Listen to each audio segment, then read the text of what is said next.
इस वीडियो में आप एक फैंटेसी एडवेंचर मूवी की कहानी देखने वाले हो। यह जबरदस्त रूसी फिल्म सस्पेंस और एडवेंचर से भरी हुई है। मूवी देखकर आपका भरपूर मनोरंजन होगा और साथ ही काफी दिलचस्प चीजें समझने को भी मिलेंगी। चलिए अब कहानी शुरू करते हैं। कहानी की शुरुआत होती है कई साल पहले रूस के एक गहरे जंगल से, जहाँ शिकारी जनजाति की कुछ औरतें अपने देवताओं के लिए चढ़ावा लेकर जा रही होती हैं। उनके साथ लेवाई नाम का एक छोटा लड़का भी होता है। रास्ते में लेवाई की नजर एक खूबसूरत चिड़िया पर पड़ती है। वह वहीं रुक जाता है और अपनी माँ से कहता है कि आप लोग आगे पूजा के लिए जाओ, मैं थोड़ी देर में आता हूँ। उसकी माँ बाकी औरतों के साथ आगे बढ़ जाती है। लेवाई को ड्राइंग का बहुत शौक होता है, इसलिए वह उस चिड़िया की तस्वीर बनाने लग जाता है। इस जंगल में सिर्फ इंसान ही नहीं रहते, बल्कि परीलोक के कई रहस्यमयी और जादुई प्राणी भी रहते हैं, जो देखने में इंसानों जैसे होते हैं लेकिन असल में इंसान नहीं होते। आगे जाकर शिकारी जनजाति की औरतें एक जगह रुकती हैं और एक कपड़े पर देवताओं के लिए चढ़ावा रखती हैं। तभी अचानक परीलोक का राजा शैतान उनके सामने प्रकट होता है। उसे देखते ही औरतें चिल्लाने लगती हैं। उनकी चीख सुनकर जब लेवाई पूजा वाली जगह पर पहुंचता है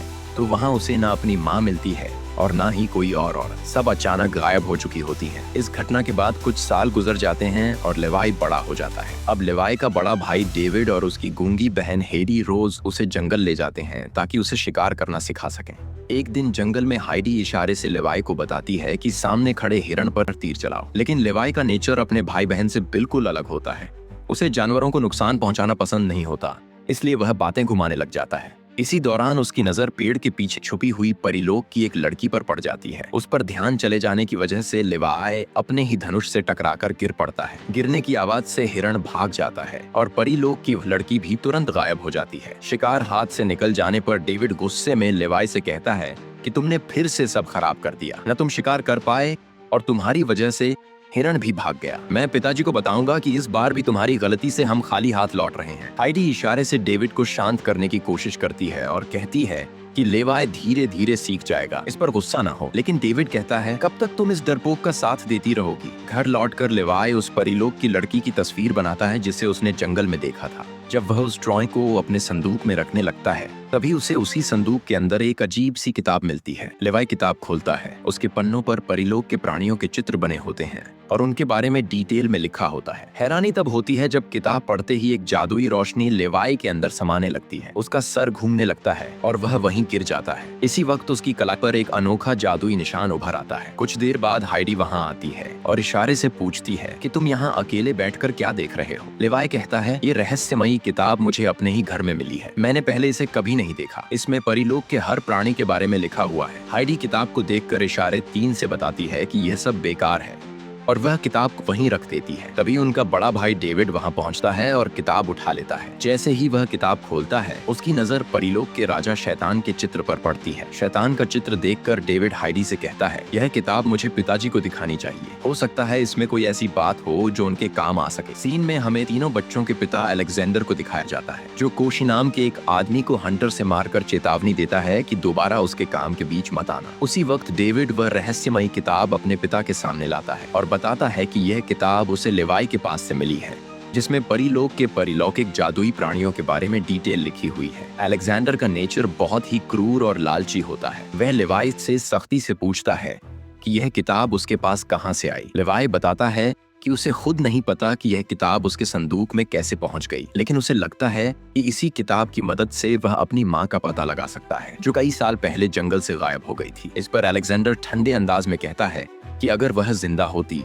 तो इतने सालों में वापस आ चुकी होती, उसे जरूर शैतान ने खत्म कर दिया होगा। लेवाई आगे बताता है कि किताब में लिखा है कि परीलोक के सारे प्राणी चांदी, नमक और तासी के पौधों से डरते हैं, क्योंकि इन चीजों के असर से उनका शरीर पिघलकर सोने के बारीक पाउडर में बदल जाता है। यह सुनते ही लालची अलेक्जेंडर के चेहरे पर मुस्कान आ जाती है और वह अपने बच्चों से कहता है कि अब हम इन परिलौकिक जादुई प्राणियों का पूरा सफाया कर सकते हैं। आज से हम इनका शिकार शुरू करेंगे। अपने पिता की बातें सुनकर लेवाई अंदर से टूट जाता है, क्योंकि वह बिना वजह किसी भी निर्दोष जान को मारना नहीं चाहता होता।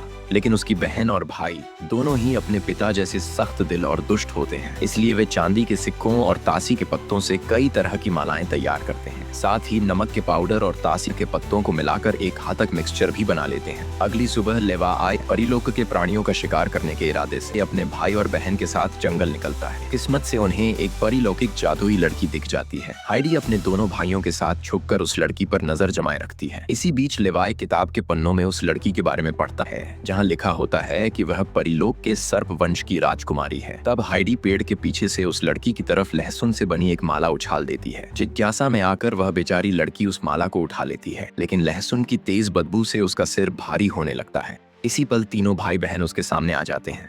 उन्हें देखकर लड़की घबरा जाती है और भागने लगती है, जिसके बाद तीनों उसका पीछा करते हैं। इसी दौरान डेविड पत्थर से बंधी हुई रस्सी का फंदा उसके पैरों की तरफ फेंकता है, जिसमें फंसकर वह जमीन पर गिर जाती है। अपनी जान बचाने के लिए वह सांप का रूप धारण कर भागने की कोशिश करती है, लेकिन हेडी उसे पकड़ लेती है, जिससे वह फिर से इंसानी रूप में आ जाती है। तीनों मिलकर उसे पकड़कर अपने घर ले आते हैं।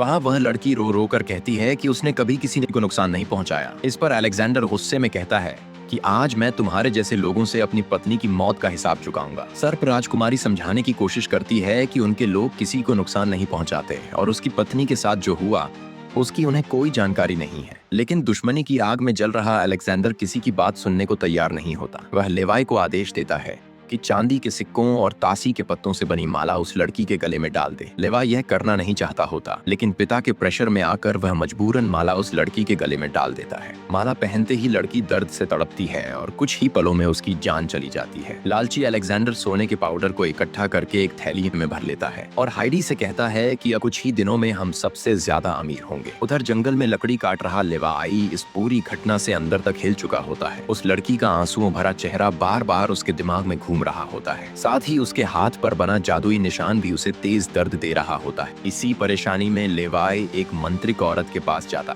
मंत्रिक उसे बताती है कि उसके हाथ पर जो निशान है वह परिलोक से जुड़ा हुआ लगता है। उसे इसके बारे में पूरी जानकारी तो नहीं होती, लेकिन यह निशान और लेवाई के शरीर के बदलते लक्षण इस बात की तरफ इशारा करते हैं कि उसके पास अब ज्यादा वक्त नहीं बचा है। वह जल्दी ही मौत के करीब पहुंच सकता है और इसके लिए उसके पास कोई पक्का इलाज नहीं है। हाँ, अपनी जड़ी बूटी से वह उसका दर्द कुछ हद तक कम कर सकती है। लेवाई को बताया जाता है कि इस दवा से उसका दर्द थोड़ा कम हो सकता है, इसलिए वह बिना सोचे समझे वह औषधि पी लेता है। इसके बाद रोज अपने पिता के हुक्म पर डेविड और हाइडी जंगल जाकर कई परिलोक के प्राणियों को मार देते हैं और उनके शरीर से निकला हुआ सोने का पाउडर थैलियों में जमा करते रहते हैं। एक दिन लेवाई घर के बाहर शांत बैठा कुछ ड्रॉ कर रहा होता है। तभी अचानक उसका शातिर भाई डेविड आता है और जबरदस्ती उसके हाथ से वह जादुई किताब छीन लेता है। उसी वक्त उनकी नजर आसमान में उड़ते हुए एक भयानक ड्रैगन पर पड़ती है। डेविड जल्दी से किताब खोलता है और उसके पन्ने पलटने लगता है। जैसे ही एक पन्ने पर ड्रैगन का चित्र दिखता है, डेविड कहता है कि यह परिलोक की दुनिया का ड्रैगन है। सबसे हैरान करने वाली बात यह होती है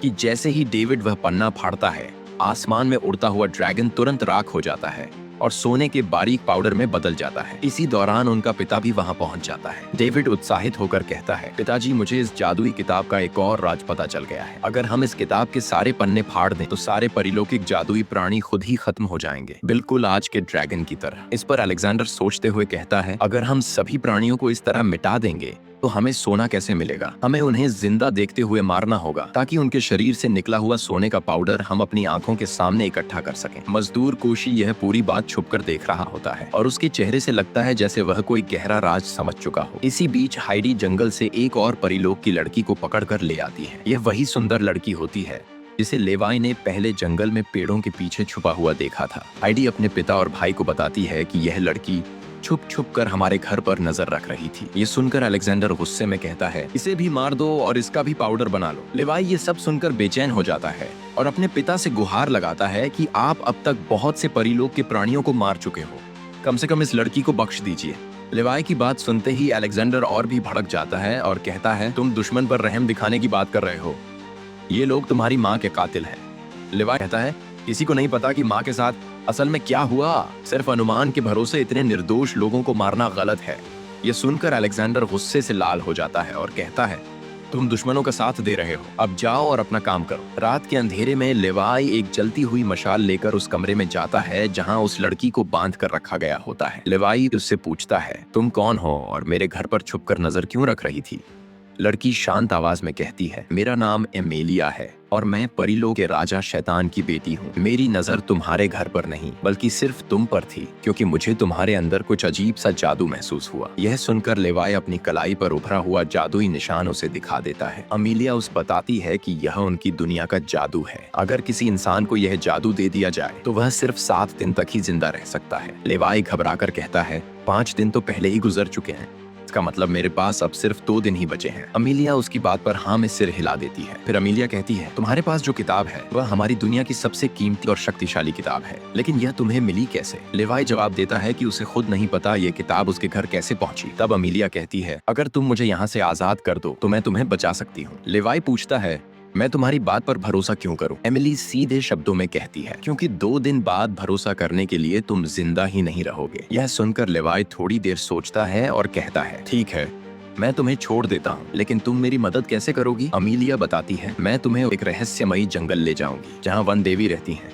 सिर्फ वही तुम्हारे अंदर से यह जादू निकालने में मदद कर सकती हैं। इसके बाद लेवाई अमीलिया के बंधन खोल देता है और दोनों चुपचाप जंगल के रास्ते उधर दिशा में निकल पड़ते हैं। सुबह होते ही डेविड अपने पिता को बताता है कि लेवाई और वह लड़की दोनों भाग चुके हैं और जादुई किताब भी उन्हीं के पास है। यह सुनकर अलेक्जेंडर गुस्से से कहता है, अपनी बहन को साथ ले जाओ और किसी भी कीमत पर उन दोनों को ढूंढ कर वापस लाओ। इसी बात के बीच अचानक शैतान महाप्रकट होता है और अलेक्जेंडर से कहता है, मेरी बेटी तुम्हारी गिरफ्त में थी और तुम हमारे कई परिलोक के लोगों को मार चुके हो, इसलिए अब अपनी हद में रहो। इस पर अलेक्जेंडर गुस्से में जवाब देता है, तुमने मेरी पत्नी को मारा है और अब हम उसी का बदला ले रहे हैं। शैतान कुछ कह पाता उससे पहले ही हाइडी उस पर माला फेंक कर हमला कर देती है, लेकिन तब तक शैतान वहाँ से गायब हो चुका होता है और सीधे जंगल में पहुंच जाता है। वहाँ वह वनपरी को अपनी बेटी एमिली को ढूंढने का हुक्म देता है। अगला दृश्य काफी दूर जंगल के रास्ते पर आगे बढ़ते हुए लेवाई और एमिली को दिखाता है। तभी अचानक एक काला आदमी सामने आता है और लेवाई के कंधे पर डंडे से जोर का वार करता है,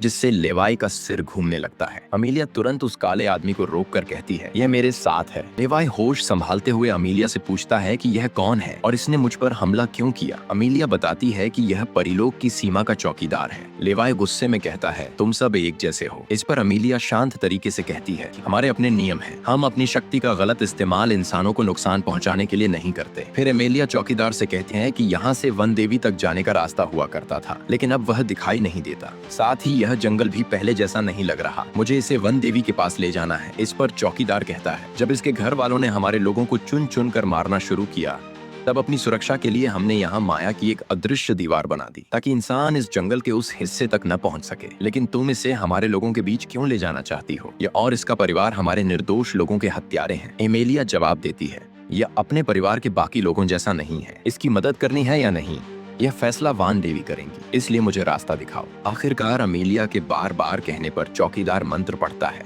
और एक पाउडर हवा में फूंकता है। माया की दीवार हट जाती है और आगे एक हरा भरा अजीब सा जंगल नजर आने लगता है। अब अमीलिया लेवाई को साथ लेकर दोबारा आगे बढ़ती। अगला सीन अलेक्जेंडर की बस्ती के बाजार का होता है। जैसे ही अलेक्जेंडर वहां पहुंचता है, लोग उसका स्वागत करते हैं, क्योंकि ज्यादातर लोगों को लगता है कि अलेक्जेंडर परिलौकिक जादुई प्राणियों को मारकर इंसानों के भले के लिए काम कर रहा है। अलेक्जेंडर वहां एक लोहार से कुछ खास हथियार बनाने को कहता है। लोहार साफ मना करते हुए कहता है, मैं तुम्हारे गंदे कामों में कभी तुम्हारा साथ नहीं दूंगा। इस पर अलेक्जेंडर कहता है, परिलौकिक जादुई प्राणियों को मारना कोई गंदा काम नहीं है, मैं यह सब तुम लोगों के भले के लिए कर रहा हूँ। परिलोक के ये प्राणी खतरनाक है। लोहार गुस्से में जवाब देता है, इन प्राणियों और इंसानों के बीच कभी कोई दुश्मनी नहीं थी, न उन्होंने कभी इंसानों को नुकसान पहुंचाया और न ही इंसानों ने उन्हें, लेकिन तुमने निर्दोष परिलौकिक जादुई प्राणियों को मारकर उन्हें इंसानों का दुश्मन बना दिया। इसी वजह से हमारे घर की लड़कियां और औरतें जंगल जाने से डर रही हैं। तुम्हारी गलती का नुकसान हम सब भुगत रहे हैं। तुम्हारी पत्नी के साथ क्या हुआ यह आज तक किसी को नहीं पता। अगला सीन लेवाई और अमीलिया को दिखाता है, जो परिलोक के जंगल में दाखिल हो चुके होते हैं। थोड़ा आगे बढ़ने पर अमीलिया अपनी दुनिया के 2 बच्चों से बात करने लगती है। इसी दौरान लेवाई थोड़ा आगे निकल जाता है। तभी परिलोक के 2 लड़के उसे पकड़ लेते हैं और कहते हैं, तुम हमारी दुनिया में क्या कर रहे हो? तुम लोगों ने हमारे कई लोगों को मारा है, आज तुम्हें उन सब की सजा मिलेगी। यह कहकर वे दोनों लड़के लेवाई को पकड़ लेते हैं। तभी अमीलिया वहाँ पहुँचती है और उनसे लेवाई को छोड़ देने को कहती है। वे दोनों अमीलिया के दोस्त होते हैं और उससे कहते हैं, तुम इस हत्यारे को यहाँ क्यों लाई हो? तुम जानती हो ना इसका परिवार हमारे लोगों के साथ क्या कर रहा है। एमिली कहती है, यह अपने परिवार के बाकी लोगों जैसा नहीं है, इसी ने मुझे आजाद किया और मैं इसे वान देवी से मिलाने यहाँ लाई हूँ। इसके बाद अमीलिया जोर से आवाज लगाकर वान देवी और परीलोक के बाकी लोगों को बुलाती है। तब परीलोक के कई निवासी पेड़ों के पीछे से बाहर निकलते हैं और फिर वान देवी भी वहाँ प्रकट होती है। वह अमीलिया से कहती है, यह तुम्हारे लोगों के हत्यारों के परिवार से है, तुम इसे यहाँ क्यों लाई हो? अमीलिया जवाब देती है, इसने मेरी जान बचाई है, पता नहीं कैसे इसके पास हमारी जादुई किताब पहुंच गई थी और अब कोई जादू इसके अंदर से जिंदगी ले रहा है। मैं चाहती हूं कि आप इसकी मदद करें। वान देवी गहरी सोच में पड़कर कहती हैं, इसके परिवार ने जो किया उसका भी हिसाब मिलना चाहिए, लेकिन मैं इसे शक्ति चक्र में डालकर परख लूं कि इसने कोई पाप किया है या नहीं। अगर इसने हमारे लोगों के खिलाफ जानबूझकर कोई पाप किया होगा तो इसे सजा मिलेगी। अमीलिया तुरंत रोकने की कोशिश करती है, लेकिन वान देवी नहीं मानती होती। उनके आदेश पर परीलोक के लड़के लेवाई को पकड़कर परीक्षण के पत्थर के पास बिठा देते हैं। कुछ और परीलोक के लोग उसे चारों तरफ से घेर लेते हैं और वान देवी अपनी जादुई शक्ति से परीक्षण शुरू कर देती हैं। लेकिन इस पूरी प्रक्रिया के बाद भी लेवाई को कोई नुकसान नहीं होता। यह देखकर वान देवी हैरान हो जाती हैं और सबके सामने कहती हैं, इस बार किताब ने इसे परीलोक का नया रक्षक चुना है। यह कैसे मुमकिन है? ये एक इंसान है और हमारे लोगों के हत्यारों के परिवार से है। लेवाई पूछता है, इसका क्या मतलब है? वान देवी समझाती है, जो जादू तुम्हें मिला है वह कोई साधारण जादू नहीं है। ये तुम्हें इसलिए मिला क्योंकि किताब ने इस बार तुम्हें हमारी दुनिया का नया रक्षक चुना है। तुम्हारे हाथ पर जो निशान है वह इसका सबूत है। लेवाई घबराकर कहता है, न मुझे यह जादू चाहिए और न मैं परीलोक का रक्षक बनना चाहता हूँ। वान देवी शांत अंदाज में कहती है, तुम इसे नहीं छोड़ सकते। तुम्हारे पास अब सिर्फ दो ही रास्ते बचे हैं। पहला, तुम इस जादू को स्वीकार करके रक्षक बन जाओ, इससे तुम्हें कई शक्तियाँ मिलेंगी और तुम अमर हो जाओगे। लेकिन तब तुम्हारा नया जीवन शुरू होगा और तुम्हारे घर परिवार के रिश्ते पीछे छूट जाएंगे। तुम्हारा काम सिर्फ परीलोक के लोगों और इस किताब की रक्षा करना होगा। दूसरा, अगर तुम रक्षक बनना नहीं चाहते तो तुम्हारी मौत तय है, क्योंकि अब तुम्हारे पास सिर्फ 2 दिन का समय बचा है। यह सुनकर लेवाई निराश हो जाता है और वापस मुड़ने लगता है। अमीलिया उसका साथ नहीं छोड़ती और पीछे चलती है। एक घास के मैदान में पहुंचकर लेवाई अमीलिया से कहता है, मेरा यहाँ आना बेकार था, तुम वापस चली जाओ। अमीलिया कहती है, तुम इस जादू को स्वीकार करके रक्षक क्यों नहीं बन जाते? लेवाई गुस्से और दर्द के साथ कहता है, मैं तुम लोगों जैसा नहीं बनना चाहता। तुम लोगों ने मेरी माँ को अगवा किया। अमीलिया समझाती है, मुझ पर विश्वास करो, तुम्हारी माँ हमारे पास नहीं है, लेकिन एक और रास्ता है जिससे शायद तुम इस जादू से छुटकारा पा सको। हमें सौभाग्य और दुर्भाग्य की देवी से मिलना होगा। लेवाई पूछता है, हम उनसे कैसे मिलेंगे? अमीलिया अपना लॉकेट पकड़कर अपने एक दोस्त को बुलाती है और कहती है, मुझे तुम्हारे लॉकेट की जरूरत है ताकि मैं दोनों पथ प्रदर्शक को बुला सकूं। सिर्फ यही पथ प्रदर्शक ही हमें दोनों देवी तक ले जा सकते हैं। दोस्त अपनी दोस्ती दिखाते हुए लॉकेट अमीलिया को दे देता है और कहता है, देवी तक पहुंचने के लिए तुम्हें वहां के रक्षक को सुलाना होगा और इसके लिए तुम्हें जलपरी के आंसू की जरूरत पड़ेगी। यह कहकर वह वहां से चला जाता है। अब अमीलिया अपना और लेवाई का लॉकेट जमीन पर रखकर दोनों पथ प्रदर्शक का आवाहन करती है।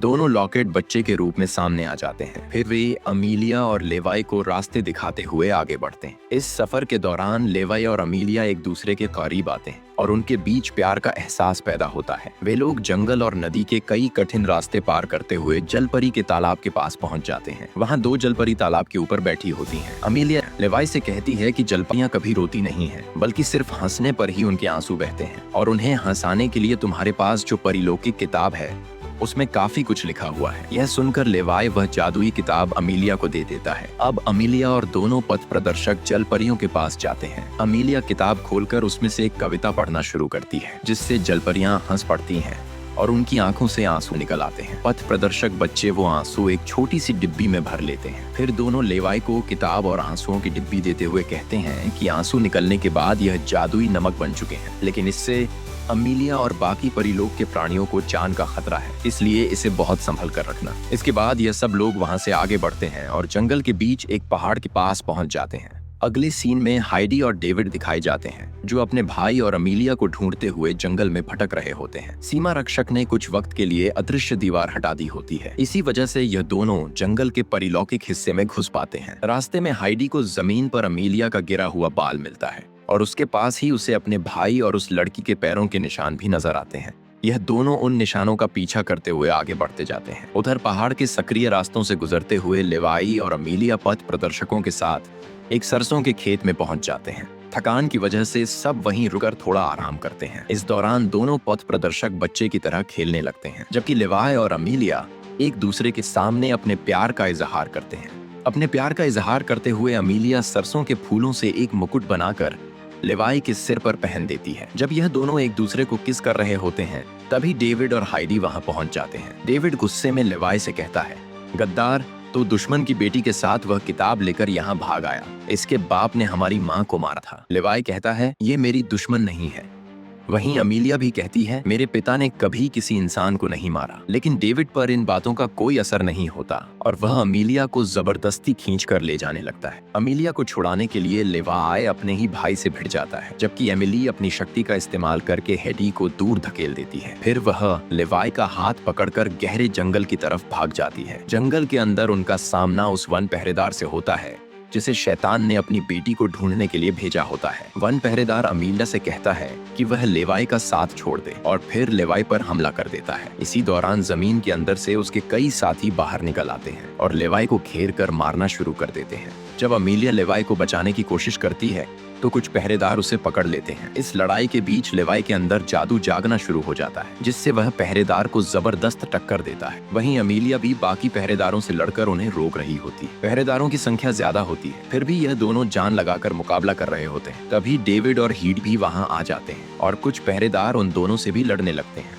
लड़ाई के दौरान ही मुख्य पहरेदार अपनी जादुई लाठी से लेवाई को जोर से दूर फेंक देता है। लेवाई जमीन पर गिरकर बेहोश हो जाता है और उसके बैग से जलपरियों के आंसुओं की डिब्बी बाहर गिर जाती है। लेवाई को बेहोश देखकर अमीलिया उसे होश में लाने की कोशिश करती है, जबकि गिरी हुई डिब्बी हेडी के हाथ लग जाती है।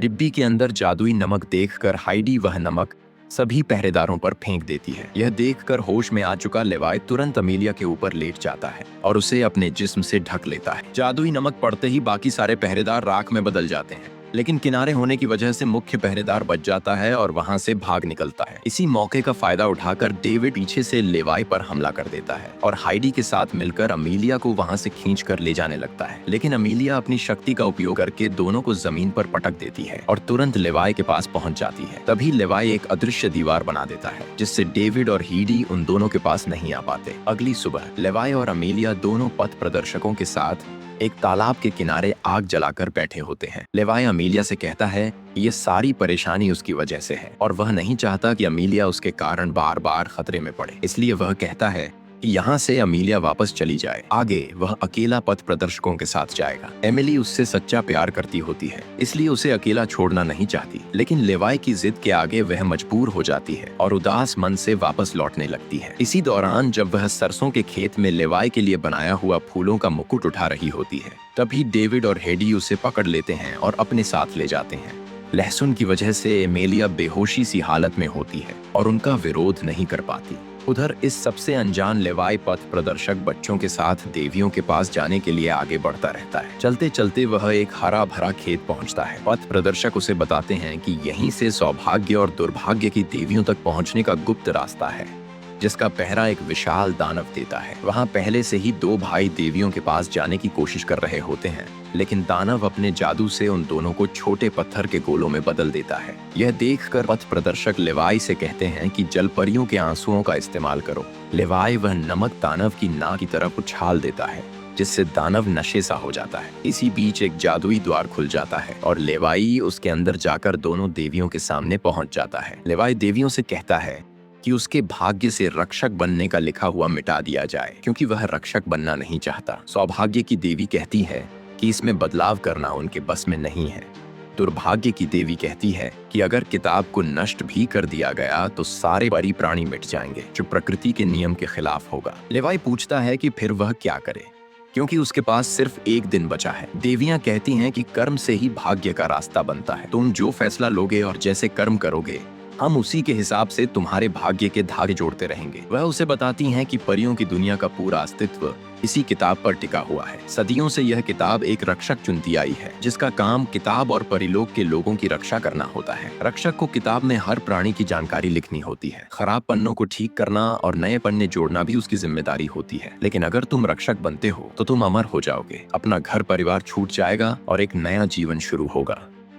अगला सीन एमिली का होता है, जिसे डेविड, हेडी और अलेक्जेंडर ने कैद कर रखा होता है। उसके चारों तरफ चांदी के सिक्के और टैसी की डोरियां बिछा दी जाती हैं, ताकि वह भाग न सके। तभी देवियां लेवाई को वहां भेज देती हैं। लेवाई अपने पिता से एमिली को छोड़ने की गुहार लगाता है, लेकिन पिता उसे गद्दार कह देते हैं। फिर वह हाइडी को हुक्म देता है कि कि अमीलिया को माला पहनाकर मार डालो। इसी वक्त शैतान और मुख्य पहरेदार वहां आ जाते हैं। वह अपनी बेटी को बचाना चाहते हैं, लेकिन निश्चित डोरियों की वजह से वह उसके पास नहीं जा पाते और उनका जादू भी घेरे के अंदर काम नहीं करता। अलेक्जेंडर घमंड से शैतान से कहता है कि अब उसे उनकी कमजोरी पता चल चुकी है। उसकी पत्नी को मारा गया था और आज वह बदला लेने के लिए शैतान की बेटी को मारेगा। अमीलिया को बचाने के लिए लेवाय अपने पिता को गिरा देता है। यह देखकर डेविड लेवाय का गला दबाने लगता है। बाहर खड़े शैतान और पहरेदार पूरी शक्ति से घेरे के अंदर घुसने की कोशिश करते हैं, लेकिन निश्चित डोरी उन्हें रोक लेती है। इसी बीच घेरे के अंदर हाइडी माला पहनाकर अमीलिया को मार देती है। अमीलिया की मौत देखकर लेवाय और शैतान दोनों दर्द भरी चीख लगाते हैं। शैतान अलेक्जेंडर को धमकी देकर वहां से चला जाता है। अमीलिया की मौत से टूट चुका लेवाय प्रकृति से कहता है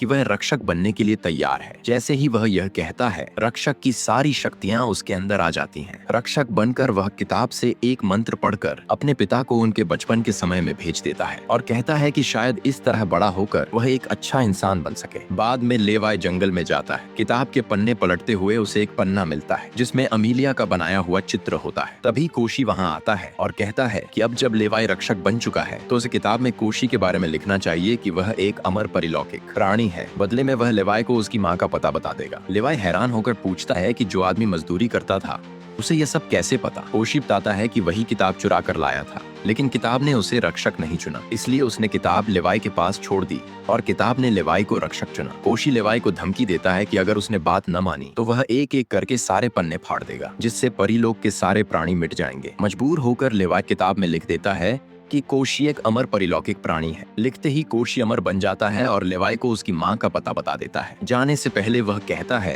कि वह दोबारा मिलेगा। लेवाय जानता है कि कोशी खतरनाक है, इसलिए वह किताब में एक और पंक्ति जोड़ देता है कि कोशी अमर है, लेकिन उसकी जान एक गुप्त सुई में बंधी है और अगर वह सुई टूट जाए तो कोशी मर जाएगा। अंत में लेवाय अमीलिया का चित्र बनाकर किताब में जोड़ता है और मंत्र पढ़ते ही अमीलिया दोबारा जीवित हो जाती है। अमीलिया को वापस पाकर लेवाय खुशी से भर जाता है और फिर दोनों मिलकर लेवाय की माँ से मिलने निकल पड़ते हैं। इसी के साथ यह फैंटेसी कहानी खत्म होती है। आगे की कहानी भी जल्द आने वाली है, इसलिए वीडियो को लाइक और शेयर करें और चैनल को सब्सक्राइब करना न भूलें। धन्यवाद।